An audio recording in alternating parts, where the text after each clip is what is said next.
लग्न समारंभाकरिता प्रत्येक सावनेरकरांची पहिली पसंत बालाजी सेलिब्रेशन्स लॉन व hall Saoner. Birthday party, engagement, marriage, reception व इतर सर्व प्रकारच्या कार्यक्रमांकरिता हजारो सावनेरकरांची पहिली पसंत।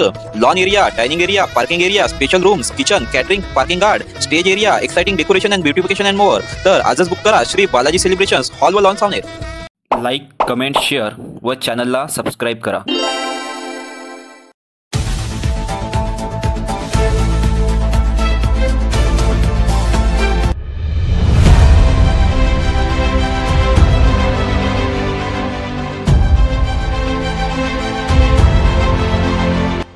दिनांक 12 जानेवारी 2025 रोज रविवारला सायंकाळी G5 Prayag apartment, Undkhana Chowk, medical road, Nagpur येथे new Maharashtra credit cooperative society मरिया नागपूर जिल्हा या नवनिर्मित कोऑपरेटिव्ह सोसायटीचा उद्घाटन सोहळा पार पडला।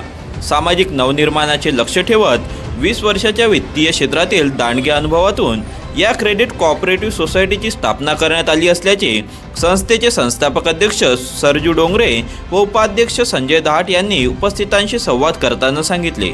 यावेळी कार्यक्रमाचे उद्घाटन सामाजिक न्याय विभागाचे उपायुक्त माननीय डॉक्टर सिद्धार्थ गायकवाड व माननीय रोशनी गायकवाड यांनी केले।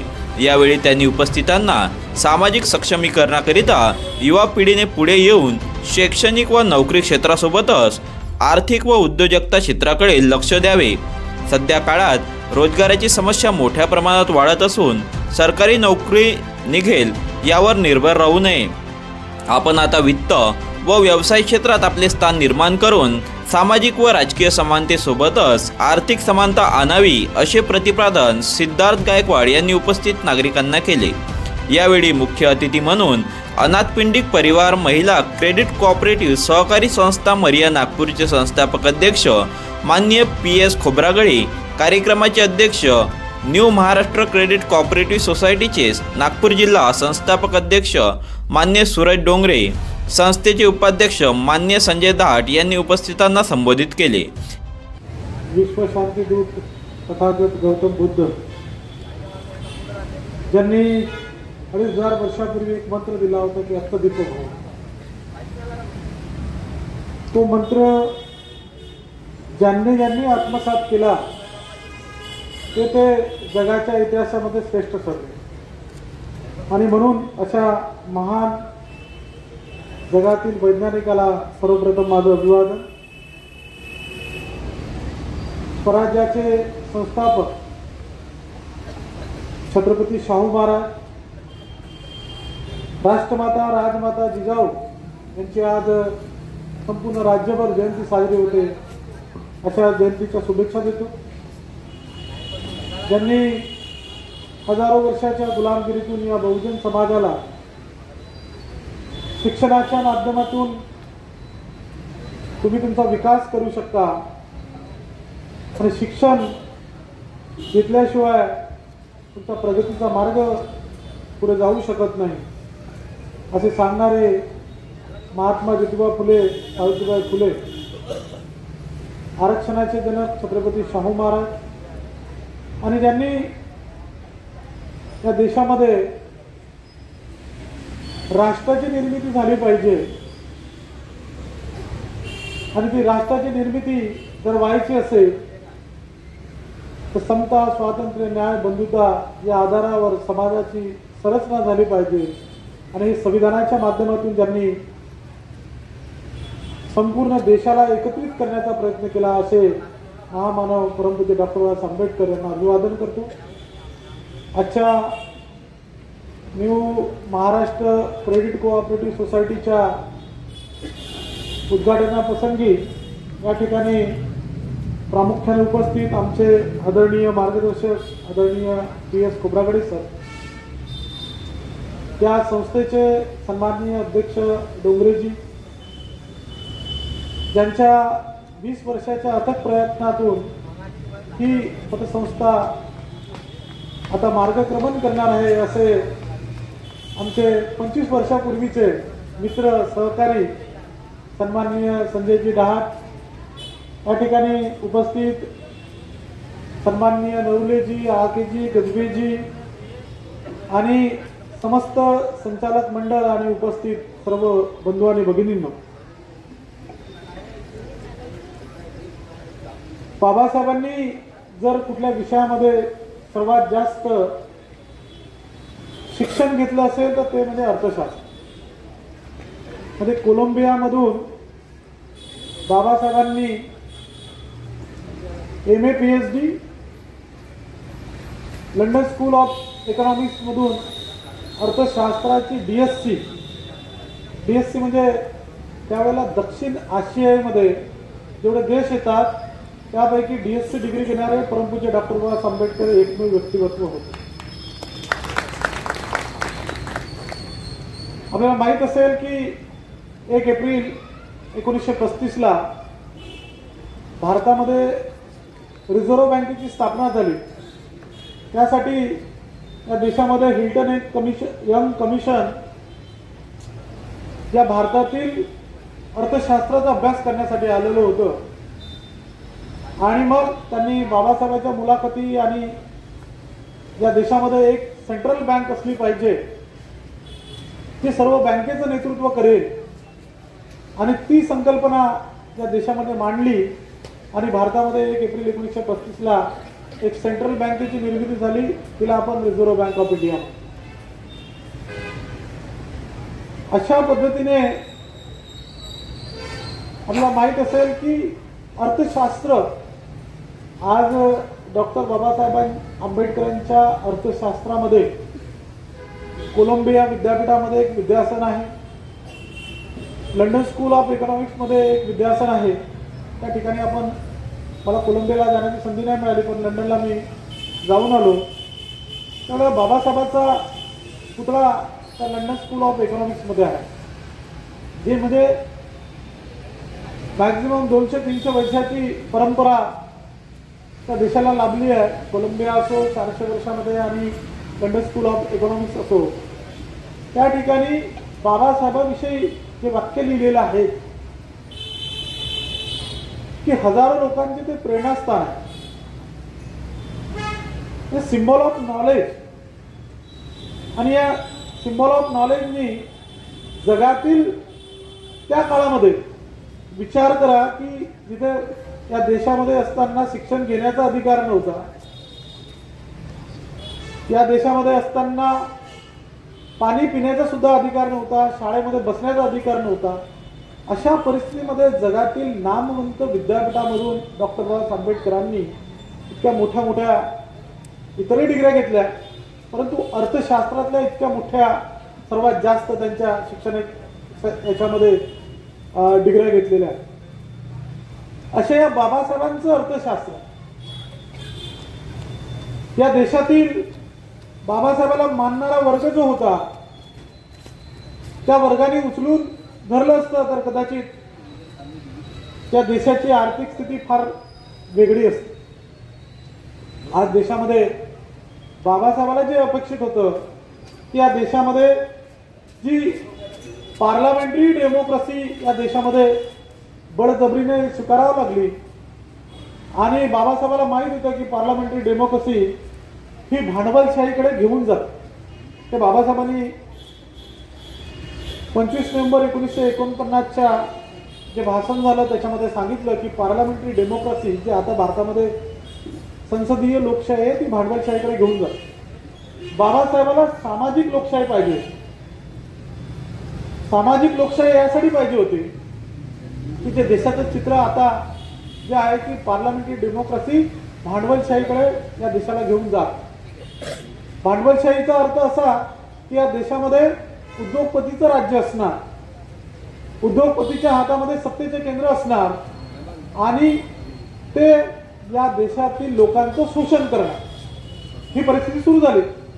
आपण बघतोय मोठमोठे मॉल, बरोबर आहे की नाही, मोठमोठे मॉल प्रत्येक शहरामध्ये, जिओ मार्ट मॉल, ते भांडवलशाही आहे आणि भांडवलशाही या देशामध्ये सगळे सत्तेचे केंद्र त्यांच्याकडे आहे. जरी पॉलिटिकल फ्रंटच्या माध्यमातून या देशामध्ये सत्ता मिळत असली तर, परंतु आर्थिक सत्ता ज्यांच्या हातात आहे ते या देशाला रन करतात. आणि म्हणून बाबासाहेबाला अपेक्षित होतं की सोशल डेमोक्रेसी ही बाबासाहेबाला अपेक्षित होती, आणि म्हणून बाबासाहेबांनी त्याचा फार मोठ्या प्रमाणामध्ये पुरस्कार केला की या देशामध्ये सामाजिक लोकशाही केव्हा येणार बाबासाहेबांनी पॉलिटिकल डेमोक्रेसी दिली की एका माणसाला एक मताचा अधिकार, परंतु सामाजिक लोकशाही या देशामध्ये ज्या वेळेला आर्थिक संपत्तीचं समान वितरण होईल, समाजामध्ये समता, स्वातंत्र्य, न्याय, बंधुतावर आधारित समाजाची समाजरचना होईल, त्यावेळेला या देशामध्ये सामाजिक लोकशाहीचं तत्व रुजलं जातं. आणि म्हणून खऱ्या अर्थाने बाबासाहेबांनी त्यावेळेला एक संदेश दिला होता. सगळ्यात अगोदर सांगितलं आम्हाला शिका, कारण की शिक्षणामुळेच तुमची प्रगती होऊ शकत. बाबासाहेबांनी आम्हाला शिकायला लावलं, आम्ही शिकलो. पुढे बाबासाहेबांनी सांगितलं की शिकल्यानंतर आता काम करा की तुम्ही पांढरपेशा व्यवसाय स्वीकारा. म्हणजे पांढरपेशा व्यवसाय म्हणजे नोकरी स्वीकारा. आता आपल्यापैकी सगळ्यांनी, बऱ्याच जणांनी खूप प्रयत्न केले, नोकऱ्या स्वीकारल्या, मोठ्या मोठ्या पदावर गेले, अनेक चांगले पदं भूषवली, परंतु या पांढरपेशा व्यवसायाला आता ग्रहण लागलं आहे. कारण या देशामध्ये 1991 पासून प्रायव्हेटायझेशन, ग्लोबलायझेशन या सगळ्या वारे वाहायला लागलेले आहेत. म्हणून ज्या काही पब्लिक सेक्टरमधल्या ज्या कंपन्या होत्या त्याचं प्रायव्हेटायझेशन व्हायला लागलं. आता मॅक्झिमम भारतातील सगळ्या कंपन्यांचं प्रायव्हेटायझेशन झालेलं आहे. मोठे मोठे उद्योग होते त्याचंही प्रायव्हेटायझेशन झालं. बँका 27 बँका होत्या, त्याचा आता 11 बँकेवर आले, त्याला मर्ज केलेलं आहे. रेल्वे, एअरपोर्ट सगळे जे पब्लिक सेक्टर होते, BSNL, एक जमान्यामध्ये तुम्ही लहान असणार तर BSNLचा साधा कर्मचारी म्हटल्यावर किती मोठा अधिकारी आपल्या समोर होता. परंतु आता BSNL कुठे आहे हे आपल्याला माहित आहे, जिओ कुठे आलंय हे आपल्याला माहित आहे. तर प्रायव्हेटायझेशनमुळे रोजगाराचं प्रमाण आता मोठ्या प्रमाणामध्ये कमी होत आहे. किंबहुना येत्या 5-10 वर्षामध्ये जो पांढरपेशा वर्ग होता, नोकरीच्या माध्यमातून कुठेतरी आपलं अस्तित्व अत्यंत कमी कालावधीमध्ये बाबासाहेबांच्या चळवळीमुळे निर्माण केलं, ते अस्तित्व हळूहळू कमी होत चाललं. कारण प्रायव्हेट म्हटल्यावर तुम्हाला ऑर्गनायझेशन बनवता येत नाही, तुमच्यावरती ऍक्ट लागू होत नाही, कामगार कायदे लागू होत नाही, तुम्हाला बऱ्याचशा गोष्टी संप करण्याचे अधिकार नाही, तुमच्याकडे जास्त वेळ काम करण्याची सक्ती होऊ शकते. या सगळ्या परिस्थितीमध्ये या देशातील लोकांचं आणि समाजाचं आर्थिक सक्षमीकरण होणं फार गरजेचं आहे. कारण माझा अनुभव असाच आहे, मागच्या 8-10 वर्षापासून बघतोय की या समाजातील शिकलेले खूप यंग पोरं जे आहेत, 2-2, 3-3, 4-4 विषयामध्ये MA आहेत, अनेक लोक PhD आहेत, परंतु त्यांना नोकरी कोणी देत नाही. 10-15-20 हजार रुपयामध्ये कोणी त्याला विचारत नाही. हीच परिस्थिती हळूहळू या इंजिनिअरिंग क्षेत्रामधली होऊन राहिली. कारण आता हळूहळू आपल्याला माहित आहे की AI आणि आर्टिफिशियल इंटेलिजन्स जे आहे इतकं क्षेत्र विस्तारित होत चाललं आहे, रोबोटिक सायन्सचं क्षेत्र इतकं विस्तारित चाललं की त्या इंजिनिअरिंग क्षेत्रामधल्या नोकऱ्या आता कमी होणार आहे.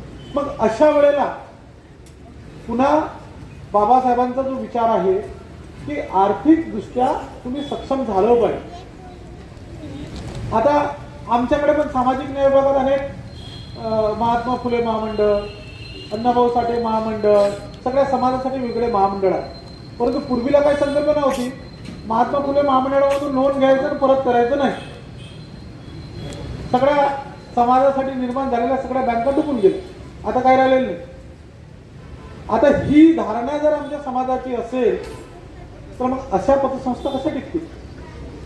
आज अनेक ठिकाणी स्वयंरोजगारासाठी, जसं आता आपल्याला माहित असेल की चीफ मिनिस्टर स्वयंरोजगार योजनामध्ये महिलांसाठी 45% पर्यंत सबसिडी सरकार देते. महिला रोजगार करायला पुढे येत नाही आणि त्यामध्ये 5% हिस्सा हा तुमचा असतो. परंतु समजा महिलांना रोजगार करायचा आहे आणि जास्तीत जास्त 50 लाख रुपये सरकार देते. आता 50 लाख पैकी तुम्हाला जर 5% हिस्सा जर तुम्हाला गोळा करायचा आहे तर 2.5 लाख रुपये तुम्हाला गोळा करावा लागेल. 2.5 लाख कोण देणार आहे तुम्हाला? मग अशा वेळेला तुम्ही बँकेमध्ये जा, बँका पण कर्ज देण्याला इतक्या प्रमाणामध्ये आडकाठी आणतात. कारण का आम्हाला अनुभव आहे, अनेक वेळेला रोजगारासाठी आम्हाला कलेक्टरकडे बैठक बोलवावं लागतं. त्या बँकेचा लीड बँकेचा मॅनेजर असतो जो मेन, त्याला बोलवावं लागतं की बाबा हे बघ SC/STच्या लोकांना कर्ज देत नाही तुमच्या बँका, खूप सारे कागद मागतात. मग अशा वेळेला जर आमच्या युवकाला रोजगार करायचा, अनेक आजच्या परिस्थितीमध्ये नोकरी लागणे शक्य नाही. तर NCD आपल्या अनुसूचित जाती जमातीच्या पोरांना स्वयंरोजगाराचं प्रशिक्षण देते, मोफत प्रशिक्षण देते, रेसिडेन्शियल देते, नॉन रेसिडेन्शियल पण असते. मग प्रशिक्षण घेऊन आल्यानंतर त्याला रोजगार पाहिजे, त्याचा व्यवसाय थाटायचा आहे, तर त्यासाठी पैशाची गरज असते. मग अशा वेळेला या बँका अडवणूक करतात आणि त्याचा स्वयं हिस्सा असतो 5%, 10%. तर अशा वेळेला या आपल्या हक्काच्या पतसंस्था आहेत. जसं आता ही न्यू महाराष्ट्र, आता समजा तुम्हाला एखादी रोजगार करायचा आहे 50,000 रुपये, लाख रुपयाचा, तर आता समजा तुम्हाला कोणत्या गव्हर्नमेंटने लोन दिलं समजा, तर इथून तुम्हाला जी स्वतःचं हे भरायचा आहे हिस्सा, तिथून तुम्ही लोन घेऊन स्वतःचा हिस्सा बँकेमध्ये ठेवला आणि तिथून लोन मिळवलं तर तुम्ही तुमचा रोजगार चांगल्या पद्धतीने करू शकता. म्हणून अत्यंत महत्त्वाचे आहे ही सक्षमीकरणाची. अनेक शासनाच्या योजना आहेत. आता महिला बालकल्याणची एक चांगली योजना येते आहे, ई-रिक्षा, गुलाबी रिक्षा.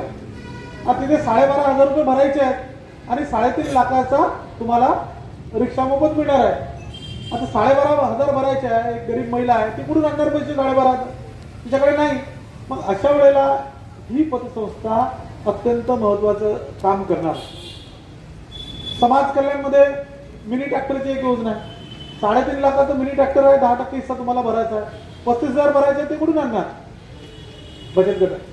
तर बचत गटाने समजा एखादी खातं उघडलं या ठिकाणी आणि अशा वेळेला समजा 35,000 रुपयाचं इथून लोन घेतलं, तिथे त्यांनी हिस्सा दाखवला तर त्यांना एक 3.5 लाख रुपयाचं मिनी ट्रॅक्टर मिळू शकते. तर अशा गव्हर्नमेंटच्या खूप साऱ्या स्कीम आहेत की ज्याच्यामध्ये हिस्सा अत्यंत महत्त्वाचा असतो आणि त्यावेळेला तुम्हाला इकडून कर्जाने पैसे घेणे, हे करणे, ते करणे, त्याच्यामध्ये लुबडणूक होते. आणि म्हणून अशा वेळेला या पतसंस्थेचं महत्त्व अत्यंत महत्त्वाचं आहे स्वयंरोजगाराच्या साठी. आणि संजू भाऊंनी सांगितलं की आम्ही अनेक योजना आता राबवणार आहोत आणि मला माहित आहे की मागच्या 20 वर्षापासून ते या अनेक पतसंस्थेशी जुळलेले आहेत. मला पण त्यांनी बऱ्याच वेळेला सांगितलं की सर तुम्ही पण इकडे या, सहकार्य करा. आणि त्यांची प्रबळ इच्छा इतकी आहे की शेवटी त्याचं फलरूप 20 वर्षानंतर त्यांनी हे सिद्ध करून दाखवलं. म्हणजे तुमचे विचार जर खंबीर असले आणि तुमच्यामध्ये विश्वास असला, त्याला आपण आत्मविश्वास म्हणतो, फाजील नसतो. कारण आत्मविश्वास काही एका दिवसातून येत नाही. एक सिनेमा बघितला शाहरुख खानचा आणि शाहरुख खान सारखं वागलं तसं होत नाही. 3 तासाच्या फिल्ममधून आत्मविश्वास काही वेळेपुरता निर्माण होतो. परंतु 20 वर्षाच्या प्रतीक्षेनंतर 20 वर्षाचे अनुभव जे या क्षेत्रामध्ये त्यांनी लावलेले आहेत, त्यातून जो अनुभव आहे तो त्यांनी इथे लावला आणि एक मोठा पतसंस्था उभं केली. आता मी पण सामाजिक न्याय विभागाच्या विदर्भाच्या पतसंस्थेचा अध्यक्ष आहे. डोंगरे सर तुमच्यासाठी. आता पतसंस्था जी पण असते, कारण मी सरकारी पतसंस्थेचा आहे, तर पतसंस्था ही केव्हा टिकते? सगळ्यात महत्वाचं आहे की जो कर्ज घेतो त्यांनी ते कर्ज वेळेवरती बरोबर समान हप्त्यामध्ये परत केलं पाहिजे. कधीही इथला जो कारभार आहे NPA मध्ये गेला नाही. आणि कर्ज देताना जरी किती पण ओळख असली, किती पण चांगले संबंध असले, तरी कुठे ना कुठे सगळ्या गोष्टीची पडताळणी झाल्याशिवाय कर्ज द्यायचं नाही. कारण की महात्मा फुले महामंडळ आमचं डुबलेलं आहे हे सगळ्यांना माहित आहे. हे उदाहरण आहे. आणि जर आम्ही असेच पैसे द्यायला लागलो तर मग ही पण पतसंस्था लवकरच डुबून जाईल. पण असा अनुभव आहे. कारण की आपल्या नागपूरमध्ये डॉक्टर बाबासाहेब आंबेडकर बँक पण उघडली. आज तिची परिस्थिती काय आहे हे आपल्याला माहित आहे. अनेक जे आहेत पतसंस्था उघडल्या आहेत, त्यांची काय परिस्थिती आहे आपल्याला माहित आहे. तर पैसा हा बँकेमध्ये जो असतो, लोन घेणारा काय करतो, लोन तर घेतो, पण ते लोन कशामधून जनरेट होते? त्या संजू भाऊने आपल्या घरचे पैसे ठेवले म्हणून लोन देते असं नाही आहे. पतसंस्थेचे काही नियम आहेत, RBI काही गाईडलाईन आहे. हा त्यांची लीड बँक आहे डिस्ट्रिक्टची, ती त्याच्या काही गाईडलाईन आहे की जो काही पैसा सभासदांनी वर्गणी भरून या बँकेमध्ये ठेवला, डिपॉझिट म्हणून जर ठेवला, तर त्या डिपॉझिटमधून तुम्हाला लोन दिलं जाते. आणि जितके जास्त लोन तुम्ही घेणार तितका जास्त यांचा फायदा होणार. परंतु फायदा काय होणार, तुम्ही लोन वेळेवरती परत केलं पाहिजे. आपली पण पत सुधारवली पाहिजे, जेणेकरून जेव्हा तुम्ही लोन घेणार समान हप्त्यामध्ये तुम्ही परत करणार तर तुमची पण क्रेडिट या बँकेमध्ये चांगले जाईल. पुन्हा जास्त पैशाचं लोन तुम्हाला पाहिजे आहे तर ते लोन तुम्हाला चांगल्या पद्धतीने मिळू शकते. आता सगळ्या नॅशनल बँक सगळे चेक करतात की तुमचा रेकॉर्ड कसा आहे. क्रेडिट बँक पण करतात की तुम्ही कुठं डिफॉल्टर आहे काय, तर दुसऱ्या बँका लोन देत नाही. तर ही परिस्थिती सगळीकडे निर्माण होऊ शकते. म्हणून माझी एक विनंती राहील की मला तरी माहीत आहे की ही जी कोऑपरेटिव्ह सोसायटी निर्माण झाली आहे, कारण काही दिवसापूर्वी आम्ही पण एक कोऑपरेटिव्ह सोसायटी निर्माण केली, तर नागपूर महिला सन्मान म्हणून. सेम असेच आहे, उद्घाटन व्हायचं आहे, तुम्हाला अनुभवाला आम्ही पण बोलू तिकडे. तर झाल्या पाहिजे, कारण आताच्या परिस्थितीमध्ये स्वयंरोजगार हा अत्यंत महत्त्वाचा आहे. महिलांनी पण आता रोजगारासाठी पुढे यायला पाहिजे, कारण महिलांसाठी शासनाच्या खूप साऱ्या स्कीम आहेत. स्टँडअप इंडिया ही एक अजून एक सबसिडीची गव्हर्नमेंटची स्कीम आहे की ज्याच्यामधून तुम्हाला स्वतःचा व्यवसाय करता येतो. पण तिथे पण महिला आपल्या पुढे येत नाही, पुरुष येत नाही. तर हे जे आजच्या परिस्थितीमध्ये सगळं जे वारं आहे प्रायव्हेटायझेशनचं, तर त्याच्यामध्ये आम्हाला स्वतः आता स्टँड होणं फार गरजेचं आहे. जर आम्ही झालो तर निश्चितच एक प्रामाणिकपणे आपल्या समाजातील निर्माण होणाऱ्या पतसंस्थेला आम्ही सक्षम केलं, आपल्या ठेवी व्यवस्थितपणे ठेवल्या, परत घेतल्या, रेग्युलर कर्जाचे हप्ते भरले, कर्ज घेतलं, आणि या पतसंस्थेला ही पतसंस्था काही संस्था तालुक्याचीच नाही असं नाही समजायचं, ही माझी आहे आणि मी या संस्थेचा सदस्य आहे. तर माझी जबाबदारी आहे की या पतसंस्थेला मला पुढे न्यायचं. ही जर भावना आपण ठेवली आणि भविष्यातील, कारण काय आहे की माझा अनुभव तर असाच आहे 20-25 वर्षातला, की आपले सगळे लोक एकत्रित येतात, काही दिवस एकत्रित राहतात, मग प्रत्येकाला वाटते की मी मोठा, तो मोठा, हा अध्यक्ष झाला पाहिजे, तो झाला पाहिजे, भांडणं करतात, वेगळे होतात आणि चांगल्या संस्था, चांगल्या संघटना ह्या नष्ट होतात. कारण की या समाजामध्ये विचार जास्त भरलेले आहेत बाबासाहेबांचे. बाबासाहेबांचे विचार प्रत्येकाने इतके पिलेले आहेत की प्रत्येक स्वतंत्र व्यक्तिमत्व झालेले, आणि म्हणून आज त्या स्वतंत्र व्यक्तिमत्वाला मान सन्मानाची फार मोठी उणीव भासते. आणि अनेक संस्था मी बघितलेल्या आहेत, संघटना बघितल्या आहेत, सगळ्या बघितल्या आहेत की मला माईकवर बोलू नाही दिलं, तोडली संस्था. माझा हार पुढे देऊन सत्कार नाही केला, तोडली संस्था, आहे की नाही. मला खुर्चीवर बसू नाही दिलं, तोडली संस्था. ही एक कीड या समाजाला लागलेली आहे. आणि त्यामुळे तुम्ही कितीही हुशार असाल, तुमच्याकडे कितीही बुद्धिमत्ता असेल, परंतु तुम्ही संघटित नाही. संघटित असलेला समाज हा अल्प कालावधीमध्ये प्रगती करतो आणि विघटित समाज कितीही विकसित असला तरी तो नष्ट होतो, हा इतिहास आम्हाला सांगतो. म्हणून जास्तीत जास्त अशा माध्यमातून आपण एक संघटन आणि संघटित होण्याचा प्रयत्न केला पाहिजे. अशा संस्थांना आणि अशा चळवळीला आपण गतिमान केलं पाहिजे. कारण हे पतसंस्थेमध्ये जे काम करणारं संचालक मंडळ आहे, मी यांना 25 वर्षापासून ओळखतो. सामाजिक न्याय विभागामध्ये यायच्या अगोदर पासून यांनी फुले शाहू आंबेडकरांच्या विचाराला गावागावामध्ये, पूर्ण जिल्ह्यामध्ये आणि बाहेर ठिकाणी नेण्यासाठी काम केलेलं आहे. आणि प्रामाणिकपणे इमानी इतबारे ते या समाजाची सेवा करत आहेत. तर मला विश्वास आहे या संचालक मंडळावरती, ते निश्चितच या संस्थेला आणि या संस्थेच्या सभासदाला जो काही विश्वास दाखवतील त्या विश्वासाला पात्र ठरतील. आणि एक दिवस नागपूर नागरिक कोऑपरेटिव्ह सोसायटी असो, शिक्षक सहकारी बँक असो, अशा अनेक, धरमपेठ महिला असो, अशा अनेक संस्था नागपूरमध्ये कुठच्या कुठे पोहोचल्या आहेत. आज लाखोच्या वर त्यांचे सभासद आहेत. परंतु भांडणं घराच्या 4 दिवारीच्या आतमध्ये असतात. त्यांच्यातही भांडणं असतात, पण 4 दिवारीच्या आतमध्ये असतात. आमचे फक्त उघड्यावर भांडणं असतात. तर तसं न करता याला सक्षम करण्यासाठी जे काही होईल 4 दिवारीच्या आतमध्ये करायचं आणि निश्चितच हे जे सगळे या पतसंस्थेचे जे काही संचालक मंडळ आहे ते एक चांगलं संचालक मंडळ आणि चांगलं नेतृत्व या संस्थेला मिळालं आहे. निश्चितच एक दिवस ही संस्था प्रगतीच्या शिखरावर जाईल. फक्त तुमचा विश्वास आणि तुमची साथ त्यांना द्या. आम्ही पण सोबत आहोत, तुम्ही पण सोबत राहा आणि एक समाजाचं संघटन म्हणून हे पुढे येईल एवढंच या ठिकाणी देतो आणि पुनश्च एकदा या संस्थेला सर्व आपल्या संचालक मंडळाला खूप खूप शुभेच्छा देऊन याच ठिकाणी थांबतो. धन्यवाद. जय हिंद. प्रत्येक महिन्याचं व्याज पेन्शन व्याज त्यांना देण्यात येईल. सर्व बँका नागपूरमध्ये किंवा इतर ठिकाणी गोल्ड मॉर्गेज लोन देतात, परंतु आपली पतसंस्था अशी आहे नागपूर शहरामध्ये पहिली आपण गोल्ड परचेस लोन देतो. आमच्याजवळचे पैसे घ्या, तुम्ही सोनं खरेदी करा. 2 वर्ष 3 वर्ष पुढच्या लग्नाला बाकी आहे, आजच घेऊन ठेवा. टप्प्याटप्प्याने पैसे भरा प्रत्येक महिन्याचे.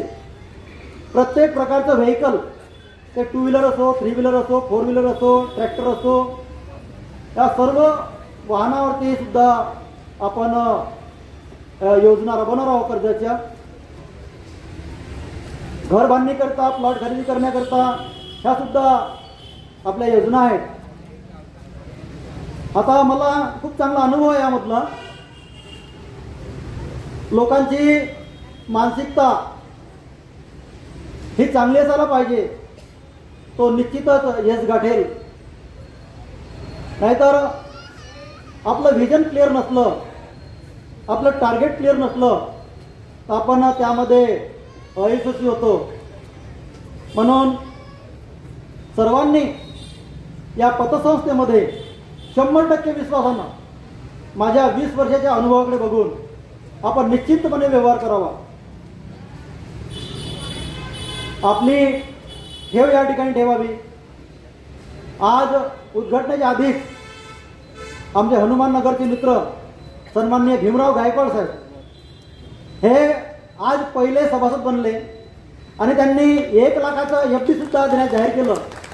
मी गायकवाड साहेबांना विनंती करतो की त्यांनी डायसवरती यावं व सन्माननीय डॉक्टर सिद्धार्थ गायकवाड साहेब हे गायकवाड सरांचं स्वागत करतील अशी मी त्यांना विनंती करतो. आमच्यावर विश्वास दाखवला त्यांनी पहिल्याच दिवशी. या सर, प्लीज वेलकम.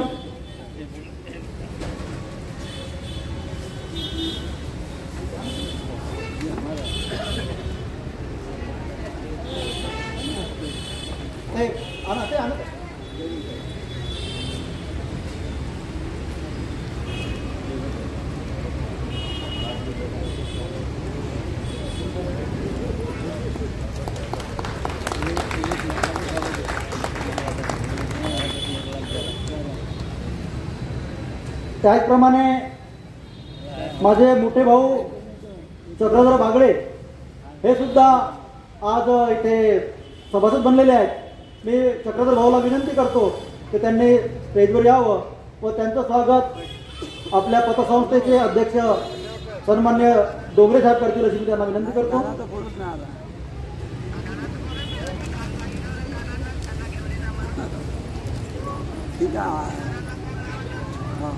आमचे शेजारी मून साहेब, मी ज्या बिल्डिंगला राहतो त्या बिल्डिंगच्या बाजूला त्यांचं घर आहे, हे सुद्धा येणाऱ्या काही दिवसामध्ये सभासद बनणारच आहेत. त्यांनी चौकशी केली.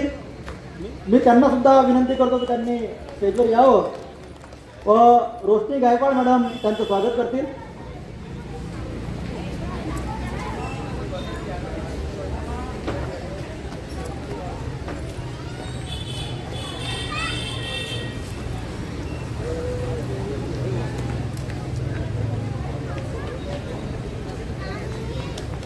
कार्यक्रमाला जास्त विलंब न करता मी जे बोललो यावरती मी 100% खरा उतरण्याचा प्रयत्न करेल.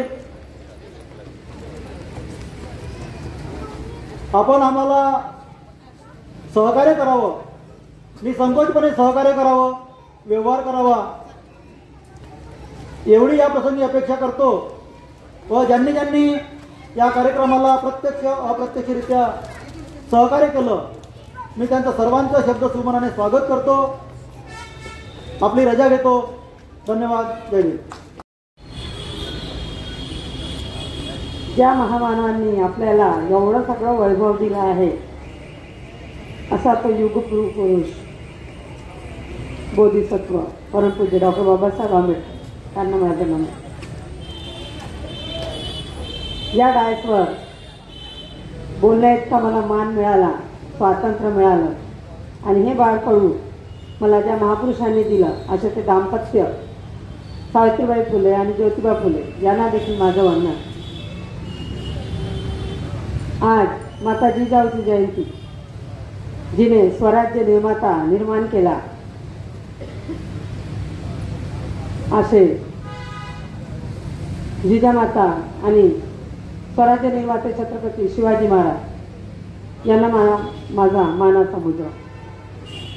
जेवढे क्रांतिकारक होऊन गेले, संत होऊन गेले, महापुरुष होऊन गेले, ज्यांनी ज्यांनी आपल्या त्यागाने बलिदानातून हे संपूर्ण विश्वाला शांती प्रदान केली, शांततेचा संदेश दिला, भारताला स्वातंत्र्य मिळवून दिले, आपल्याला अधिकारांची जाणीव करून दिली, अशा त्यागमूर्तींना माझं वंदन. मान्यवर विचार मंच इथे उपस्थित खोब्रागडे सर, संजू भाऊ, गायकवाड साहेब, डोंगरे साहेब आणि समस्त मान्यवर, तसेच आपण सर्व इथे उपस्थित नागरिक, या सर्वांना माझा सप्रेम जय भीम. नमो बुद्धाय जय भीम. जय भीम. प्रयत्न ही यशाची पहिली गुरुकिल्ली असते आणि इच्छा तिथे मार्ग, अशा या दोन्ही म्हणींना पूर्ण करणारं जे कार्य आहे ते आज आपण ते कार्य इथे पाहण्यासाठी उपस्थित झालेलो आहोत. 2001ला सर्वप्रथम मी संजू भाऊला भेटली सिरंजी या गावामध्ये. तेव्हाच लक्षात आलं होतं की हे व्यक्तिमत्व काहीतरी भविष्यात नवीन काहीतरी करून दाखवेल. त्यानंतर एकेकासोबत अशी ओळखीची साखळी माझी वाढत गेली. इतकं सुंदर कार्य आज इथे पाहत आहे. खरंच आनंद झाला. संजय भाऊ अभिनंदन, तुम्हा सर्वांना, सर्व टीमला अभिनंदन. कौतुकास्पद कार्य आहे. आता 3 जानेवारीला सावित्रीबाई फुले जयंतीच्या कार्यक्रमाला तिथे वक्ते आले होते दर्शनाताई म्हणून. त्यांनी आम्हाला प्रश्न केला होता, संघटित करतो म्हणे आपण, प्रबोधन करतो, सर्व काही करतो, पण आपण आपल्या प्रगतीचा विचार करतो का, असा प्रश्न त्यांनी केला होता. तुमच्या संस्था आहेत का, शाळा आहेत का, बँका आहेत का, लोकांना रोजगार द्याल असं काही तुम्ही नाविन्यपूर्ण केलं का, असा प्रश्न मला त्यांनी त्या दिवशी विचारला होता. खरंच मी आता सांगू शकते की हो आहे. चला दाखवते. अभिमान वाटतोय मला आज, खरंच अभिमान वाटतो की आपण कुठेतरी आपण शिखर गाठतोय, प्रगतीचं शिखर आपण कुठेतरी पुढे नेतोय, आपली उंची वाढवतोय. विचारांनीच नाही तर आर्थिक सुबत्तेने देखील आपण उंच होत चाललो आहे. खूप चांगली गोष्ट आहे. एवढी मोठी सोसायटी ओपन केली, इथे नक्कीच भरपूर लोकांना रोजगार मिळेल. जे गरजू आहेत, गरजवंतांना इथे मदत होईल. इकडे तिकडे हातपाय मारूनही जेव्हा आर्थिक पाठबळ आपल्याला मिळत नसते तर आपले खूपसे कामं थांबत असतात.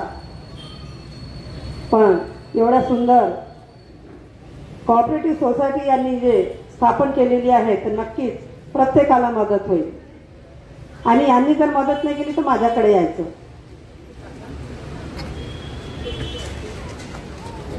एकच विनंती राहील की जो कोणी इथे आहे, जो कोणी व्यक्ती कर्ज उचलेल त्यांनी वेळेवर परतफेड करायची. कारण आपला माणूस जर पुढे चालला आहे, आपल्या माणसांनी आपल्यासाठी काहीतरी केलेलं आहे ना, तर त्याला कोऑपरेट करणंही आपलं काम आहे. आपण जर वेळेवर व्याजाची पूर्तता केली, वेळेवर आपल्या लोनची किस्त भरली तर ही बँक आणखीन सुबत्तेकडे वाढेल. ओळखीचा व्यक्ती आहे म्हणून आज देऊ, उद्या देऊ, परवा देऊ असं करू नका. कारण भरपूरशा संस्था बघितलेल्या आहे आम्ही, तर तिथे हाच एक प्रॉब्लेम येतो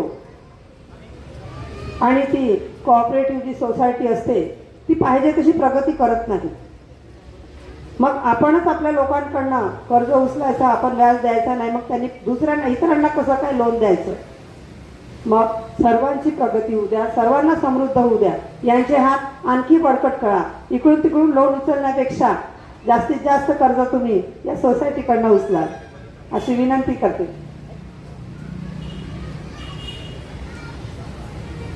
जास्त काही बोलणार नाही, वेळ भरपूर झालाय आणि आम्ही सकाळपासून कार्यक्रमातच आहोत. इथे सलग आम्ही भिवापूरवरून आलोय. भिवापूरला मोंडेगाव म्हणून एक गाव आहे छोटंसं, तिथे बाबासाहेबांच्या पुतळ्याचं अनावरण होतं, उद्घाटक म्हणून होते तिथे. आणि तिथे मला उद्घाटक म्हणून अशा लोकांनी मला सन्मान दिला की जे 79-90च्या जवळचे आहेत, अगदी सिनियर सिटीजन. माझ्यासाठी खरंच आज हा सन्मानाची गोष्ट आहे. इथे पण मला खूप आदर सन्मान मिळाला, याचा अर्थ महिलांना सन्मान मिळाला. मग महिलांचं कार्य आहे की आपण त्या सन्मानापर्यंत आपल्याला पोहोचायचं आहे. घरी बसल्या आपण पोहोचू शकत नाही, आपल्याला कार्य करावं लागेल. जोपर्यंत आपण घराबाहेर पडणार नाही, हिंमत दाखवणार नाही, कार्य करणार नाही, तेव्हा तोपर्यंत आपल्या कार्याची पावती आपल्याला मिळणार नाही. रमाबाई होत्या म्हणून बाबासाहेब घडले, जिजाऊ होत्या म्हणून शिवबा घडले, सावित्रीबाई होत्या म्हणून ज्योतिबा घडले. आज एवढी मोठी सोसायटी ज्यांनी कोणी ओपन केली असेल त्यांच्या मागे पाठीमागे नक्कीच स्त्रियांचा हात असेल. असं होऊ शकत नाही, अदृश्य स्वरूपात का होईना, पण त्या स्त्रिया कुठेतरी कार्यरत आहेत. त्यामुळे त्यांचे देखील मी मनापासून अभिनंदन करते. त्यांनी अशीच साथ द्यावी, किंबहुना पाठीमागे न राहता खांद्याला खांदा मिळवून यांच्याकडनं ते काम शिकून घ्यावं. आणि खरंच मी आणखी एक गोष्ट जाता आता एवढंच सांगेन की स्त्रियांनी तुमच्याकडे जे कोणतं कार्य असेल ना, जेही कोणतं असेल, नोकरी सोडू, कारण नोकरीमध्ये आपण शेअर नाही करू शकत, पण आपण तुमच्याकडे कोणता लघु उद्योग असेल, बँक असेल, संस्था असेल, शाळा ओपन केलेली असेल तुम्ही एखादी, किंवा एखाद्या फोटोग्राफीचा, जसं आता हे आहेत दादा फोटो काढत आहेत, फोटोग्राफीचा बिझनेस असेल किंवा अदर कोणताही लघु व्यवसाय तुम्ही ओपन केलेला असेल तर त्याच्यामध्ये भागीदारी व्हा.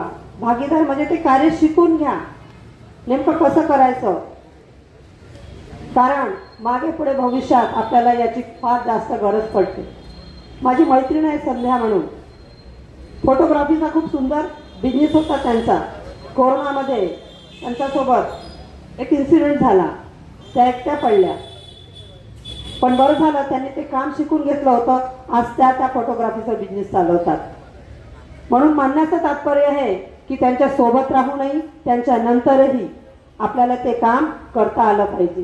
सोबत राहून आपण त्यांना आणखी जास्त प्रगतीपथावर नेऊ शकतो. आणि ते असले नसले तरी आपल्या कुटुंबाकडे कोणी वाईट नजरेने बघू शकत नाही. एवढं सक्षम प्रत्येक स्त्रीने व्हायला हवं. आपल्या क्षमतेची कदर करायची, प्रत्येक स्त्रीने हिंमत दाखवायची. आपण करू शकतो, आपल्याजवळ बुद्धी पण आहे, ताकद पण आहे आणि सहनशीलता पण आहे. ह्या सगळ्या गोष्टींचा विचार करायचा आणि पुढे वाढायचं. इथे समस्त एवढे सगळे मंडळी उपस्थित झाले म्हणजे मला एवढ्या लोकांसोबत माझी मैत्री झाली अशी मी समजते. मी इथे जो वेळ दिला तो माझा व्यर्थ गेला नाही. ड्युटीवर आहे, कंटिन्यू ड्युटी करते. शनिवार रविवार साहेबांसोबत किंवा साहेब एकीकडे आणि मी एकीकडे ॲट अ टाइम वेगवेगळ्या कार्यक्रमाला हजेरी लावत असतो. केव्हापर्यंत हे एकटेच पुढे पुढे जाणार, बरोबर. प्रत्येक ठिकाणी हे पोहोचू शकत नव्हते, पण कुठेतरी मी पण पुढे आली. शिकवलं मला यांनी, जसं ज्योतिबांनी सावित्रीबाईंना शिकवलं ना, तसं मला यांनी निर्भीडपणे शिकवलं. प्रत्येक इथे उपस्थित प्रत्येक जे पुरुष मंडळी आहे त्यांनी आपल्या महिलांना, आईला, ताईला, मुलींना पुढे आणा. हिंमत द्या त्यांना, विश्वास ठेवा. जोपर्यंत तुम्ही विश्वास ठेवणार नाही तुमची महिला पुढे येणार नाही. आणि महिलेने जोपर्यंत विश्वास ठेवला नाही पुरुष मंडळीवर तोपर्यंत तुमचे पुरुष मंडळाची प्रगती तुम्ही करू शकत नाही. म्हणजेच तुमच्या कुटुंबाची प्रगती तुम्ही करू शकत नाही. तुमच्या कुटुंबाची प्रगती तुम्हाला जर करायची असेल तर दोघांमध्ये विश्वास हवा आणि दोघांना मोकळीक हवं. कारण कोणत्याही कार्याची सुरुवात करायला आणि प्रगती पथावर जायला भरपूर वेळ हवा असतो. मग दिवसाची रात्र आणि रात्रीचा दिवस करावा लागतो. त्यासाठी एकमेकांमध्ये विश्वास असणे, कुटुंबावर विश्वास असणे खूप आवश्यक आहे. एकमेकांसोबत आदराने राहा, हास्याने राहा, स्मित हास्य ठेवा. किती टेन्शन असलं तरी टेन्शन मनात ठेवायचं. प्रत्येक मार्ग निघतो. धम्म मार्गावर चला. धम्म मार्गावर चालणाऱ्यांची अशी प्रगती होत असते. बाबासाहेबांचे विचार सोबत ठेवा. संविधानावर विश्वास ठेवा. आपल्या अधिकारासाठी लढा आणि कर्तव्यासाठी तयार राहा. निवड अधिकार गाजवायचा नाही तर कर्तव्य करण्यासाठी तयार पण राहायचं. प्रत्येक कामामध्ये एकमेकांचं सहकार्य करा नेहमी. कारण कोणतेही का असो ना, पण संघटित राहा, सोबत राहा, एकत्र राहा, सन्मान करा. एवढे बोलते. पुनश्च एकदा कौतुक करते या सर्व टीमचे आणि इथेच थांबते. नमो बुद्धाय. जय भीम, जय संविधान, जय भारत. थँक्यू. सर्वांना जय भीम. आवाज नाही आला तसे. आता आज थंडी कमी आहे. मला असं वाटतं की आज आपला कार्यक्रम असल्यामुळे थंडी कमी आहे. आणि इकडून जे आहे थोडा वास येऊन आला आहे. आपल्या सर्वांसाठी भोजनाची व्यवस्था आहे. तर आज इथे आपण एका पतसंस्थेच्या उद्घाटनासाठी आलेलो आहोत आणि new Maharashtra credit cooperative society limited याचं उद्घाटन झालेलं आहे. तर त्याच्या प्रित्यर्थ आपण सर्वांनी टाळ्या वाजवून याचं अनुमोदन करावं अशी आपणास नम्र विनंती आहे. आणि तसं ताईंनी सांगितलं की नारींचा सन्मान झाला पाहिजे. आजच्या कार्यक्रमामध्ये उद्घाटक म्हणून सिद्धार्थ गायकवाड साहेबांचं नाव होतं. परंतु जेव्हा फीत आम्ही कापायला गेलो तर मी त्या मुलीला सांगितलं की जी फीत कापायची आहे ती आमच्या रोशनीताईंच्या हातात द्या. आणि ताईंच्या हाताने आपल्या पतसंस्थेचं उद्घाटन झालं. आम्ही नारी सन्मान करणारे आहोत. आज इथे ह्या आंबेडकरी चळवळीमध्ये एकेकाळच्या बलाढ्य अशा राहिलेल्या नगरामध्ये त्यांनी मोठे मोठे नेतृत्व चळवळीला दिले. तशा ठिकाणी एक पतसंस्थेची शाखा आपण मुख्य शाखाचं आपण आज उद्घाटन करतो आहे. तर तसे संजय डहाळजी जे आहे, महत्वाचं म्हणजे अध्यक्ष जे आहेत डोंगरेजी, यांच्या धाडसामुळे मी त्यांना खूप आधीपासून ओळखतोय. आणि ते जे व्यक्तिमत्व आहे, मी नेहमी त्यांच्याविषयी जे आहे माझ्या मनात जो आदर आहे तो नेहमी व्यक्त करत असतो. कारण त्यांनी ते कधीही समोर येत नाही, परंतु त्यांची जी कहाणी आहे, त्यांचं जे म्हणजे आज ते कदाचित MBBS डॉक्टर राहिले असते, परंतु त्यांच्या जीवनामध्ये आलेली कलाटणी, आई वडिलांचा लवकरच झालेला मृत्यू आणि त्यानंतर ज्यांनी त्यांना पाळलं, ज्यांच्यासाठी यांनी आपल्या सर्वस्व देव केलं, त्यांनी मग दिलेला नकार आणि नंतर आलेलं तो पुढा वनवास हा एक मोठा इतिहास आहे. ते कोणाला सांगत नाही. परंतु महाल सारख्या ठिकाणी जिथे ब्राह्मणांचं वर्चस्व आहे, त्या महाल सारख्या ठिकाणी प्रकाशनाच्या व्यवसायामध्ये म्हणजे एकदा त्यांनी मला बोलावलं तर त्यांच्या दुकानाची भीत कापण्यासाठी. तर मला असं वाटलं की मी तर आपला इंजिनियर माणूस आहे, मी काय त्या तुमच्या व्यवसायात काही मदत तर करू शकणार नाही. माझ्या हातून कशाला भीत कापता हा माझा प्रश्न होता. त्यांच्या मनात माझ्याविषयी जो काही आदर असेल तर त्या दुकानाचं उद्घाटन झाल्यानंतर 2-3 वर्षामध्येच बाजूला अगदी चौकामध्ये राम कूलरच्या अगदी अपोजिट मध्ये 1200 स्क्वेअर फीटचं महालामध्ये असलेलं सर्वात मोठं प्रिंटिंगचं दुकान त्यांनी सुरू केलं. म्हणजे एवढी प्रचंड ताकद आणि प्रचंड धाडस असलेले व्यक्तिमत्व ह्या संस्थेचे अध्यक्ष आहेत. त्याबद्दल आपल्याला जे आहे तो विश्वास असला पाहिजे. सोबत आमच्या अनाथपिंडक परिवारात महिला संस्था ज्याच्या बाबतीत असं म्हटलं जाते की मी संस्थापक आहे, तर त्या पतसंस्थेमध्ये खूप मोठे मोठे मॅनेजर आम्ही नोकरीला ठेवले होते. म्हणजे स्टेट बँकेचे, मग बँक ऑफ इंडियाचे, बँक ऑफ महाराष्ट्राचे मोठे मोठे मॅनेजर, की बा हे लोक जे आहे मोठे मोठे लोक आहेत या पतसंस्थेला पुढे नेतील.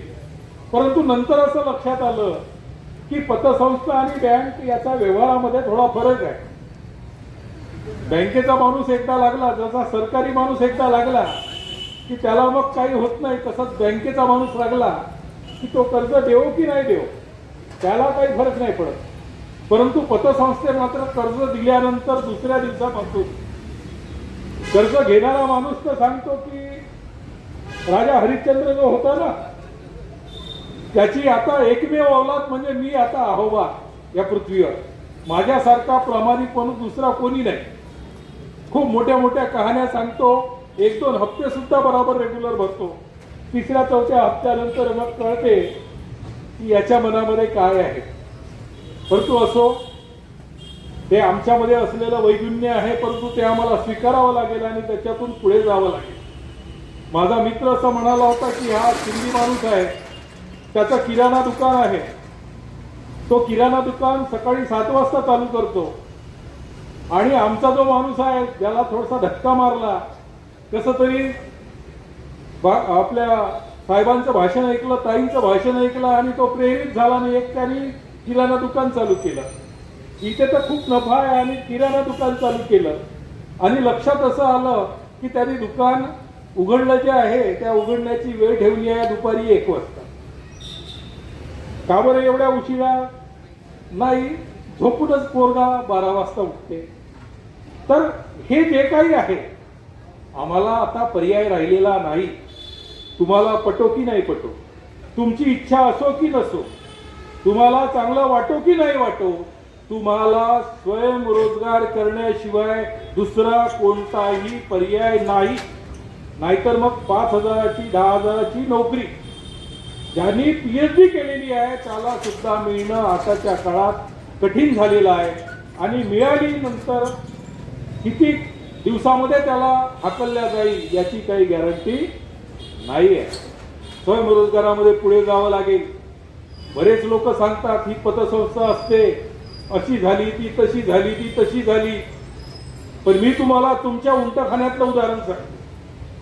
ह्या उंटखान्यामध्ये आमच्या लोखंडे साहेबांचा एक मोठा प्लॉट आहे जिथे मागे आग लागली होती आणि माहिती आहे सर्वांना, खूप आग लागली आणि ते सर्व दबून गेलं. त्याच्या बाजूला टाटा शोरूम आहे, टाटा गाडीचं शोरूम.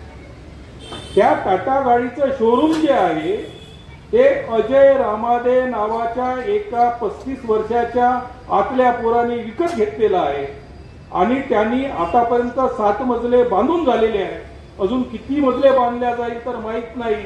आणि त्या पोरांनी पतसंस्था सुरू करून हे ध्येय साध्य केलेलं आहे. माहित आहे तुम्हाला, त्याचं नाव आहे अजय रामादे. गोंदियामध्ये राहणारा सामान्य घरी जन्मलेला एक पोरगा. त्यांनी पतसंस्था सुरू केली आणि गोंदियामध्ये जसं नागपूर शहरामध्ये अलेक्सिस हॉस्पिटल आहे तसं अलेक्सिस सारखं हॉस्पिटल, एकदम सुपर हॉस्पिटल, पूर्ण याच्यामध्ये ग्रॅनाइट लावलं त्यांनी पूर्ण हॉस्पिटलमध्ये. आणि नागपुरात नसेल अशा प्रकारच्या मशिनरी तिथे आहे. 4 ऑपरेशन थिएटर आहेत तिथे मोठे मोठे. 100 बेडचं हॉस्पिटल त्यांनी उभारलं. पतसंस्था सुरू केल्या नंतर हे त्यांनी केलेलं आहे. म्हणजे आम्ही काय करू शकतो, ज्याच्याजवळ धाडस आहे, ज्याच्याजवळ हिंमत आहे, ज्याच्याजवळ काही करण्याची इच्छा आहे तो काही करू शकेल. पण ज्याच्याजवळ विजन नसेल, ज्याच्याजवळ माहिती नसेल, ज्याला कुठं जायचं मला हे माहित नसेल, बाबासाहेबांचा स्वतः अनुयायी म्हणतो आणि लोकांपुढे हात पसरतो. 5,000ची नोकरी, 10,000ची नोकरी, 15,000ची नोकरी, 20,000ची नोकरी. अरे जो मागतो त्याला काय म्हणतात? काय म्हणतात त्याला? काय म्हणतात? आवाज नाही ऐकू आला. काय म्हणतात? भिकारी म्हणतात. त्याला भीक भेटते आणि त्याला भिकारी म्हणतात. बाबासाहेबांचा विचार हा देण्याचा विचार आहे. भगवान बुद्धाचा विचार हा देण्याचा विचार आहे. बाबासाहेबांच्या प्रत्येक पोराला जे आहे देण्याची क्षमता निर्माण करावी लागेल, करण्याशिवाय दुसरा पर्याय नाही. कारण साहेबांनी जे सांगितलं वन मॅन वन वोट, आम्हाला राजकीय दृष्ट्या सारखी किंमत आहे. टाटाची किंमत आमची किंमत सारखी आहे, परंतु माणूस म्हणून आमची किंमत अजूनही शून्याच्या खाली आहे. वन मॅन वन व्हॅल्यू, एक माणूस त्याचं मूल्य एक मूल्य नाही आमचं. आम्हाला आजही जे आहे ते ठीक आहे, कोणी दाखवत नाही पुढे, आजही जाती व्यवस्था कायम आहे. आताही हा जात जी आहे ती मेंदूमध्ये आहे, ती बाहेर कुठे दिसत नाही, ही इथे असलेली गोष्ट आहे.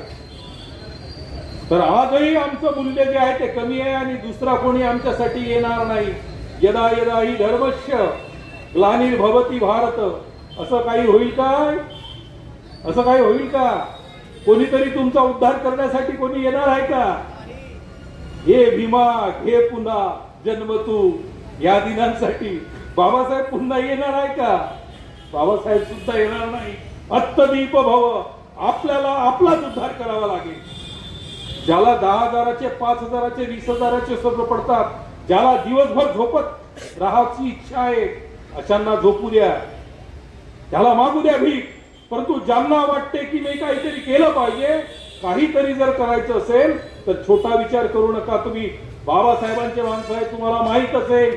तर जगामध्ये सर्व लोक सांगतात, कहाण्या सुरू होतात की आमच्यावर एवढा मोठा अन्याय झाला, आमच्यावर एवढे अन्याय झाले, एवढे अत्याचार झाले, एवढे खून झाले, एवढे आम्हाला अस्पृश्य मानत होते. की ज्याला ज्याला असं वाटते पुढे गेलं पाहिजे, तर पुढे करण्यासाठी कोणी येणार नाही. ज्यांनी ज्यांनी बुद्ध धर्म स्वीकारला जगामध्ये, ज्या ज्या राष्ट्रांनी, ज्या ज्या कुटुंबांनी, ज्या ज्या परिवारांनी, ज्या ज्या समाजांनी, ते लोक खूप श्रीमंत झालेले आहेत. ते चायना असेल, जापान असेल, कोरिया असेल, सर्व देशातले लोक. आणि आपल्याजवळ तर बाबासाहेब सुद्धा आहे आणि भगवान बुद्ध सुद्धा आहे. सर्व जगाजवळ एक रत्न असेल, आपल्याजवळ 2-2 रत्न आहे. आपल्याला पुढे जाण्यापासून कोणी रोखू शकत नाही. फक्त आपला धाडस जे आहे त्या दृष्टिकोनातून आपली वाटचाल पाहिजे. नाहीतर मग असं वाटते, काही लोकांचं ऐकल्यानंतर असं वाटते की अरे साहेब हे असं झालं, ते तसं झालं, ते तसं झालं. अरे बाबा, तुझी काही आत्महत्या करण्याची काही इच्छा तर नाही आहे, कारण अशा प्रकारे बोलत आहे तू, त्यावरून तर असं वाटत आहे की तुझी आत्महत्या करण्याची आता इच्छा झाली. एवढं निराश होण्याची गरज नाही. आपल्याला पुढे जायचं आहे आणि पुढे जाण्याच्या दृष्टिकोनातून आज इथे या सर्व संचालक मंडळ, हे आपले अध्यक्ष महोदय आणि याचे उपाध्यक्ष महोदय, या सर्वांच्या नेतृत्वामध्ये जी महाराष्ट्र पतसंस्था आहे, या पतसंस्थेचं जे आहे ते आपल्यासाठी सर्वांसाठी खुलं झालेलं आहे. आपण सर्वांनी याचा सहर्ष स्वागत करावं, स्वीकार करावा आणि मोठ्या प्रमाणामध्ये ज्या प्रकारे तुम्ही अनाथ पिंडक परिवार महिला पतसंस्थेला पुढे नेलं, त्याच प्रकारे ह्या पतसंस्थेला सुद्धा पुढे न्यावं, विश्वास ठेवावा अशी आपण सर्वांना विनंती करतो. पुढंच एकदा सर्व संचालक मंडळांचं अभिनंदन करतो आणि तुम्हाला विनंती आहे की हे सर्व लोक मागच्या फेरीत जे बसलेले आहेत, तर हे जे म्हणत आहे ना, मग हे आता रुसवे फुगेवाले नाही आहेत का तुम्ही? कोणी नाही ना, हे कोणी रुसवे फुगेवाले कोणी आहे? हे जसे म्हणतील, म्हणजे कारण रिमोट कंट्रोल हे मोदी तिथे बसलेले आहेत, मोदी हे जसे म्हणतील तसं हे सर्व वागणार आहे. तेव्हा संचालक मंडळासाठी समोर नेण्यासाठी टाळ्यांचा गजर करावा अशी विनंती आहे. धन्यवाद.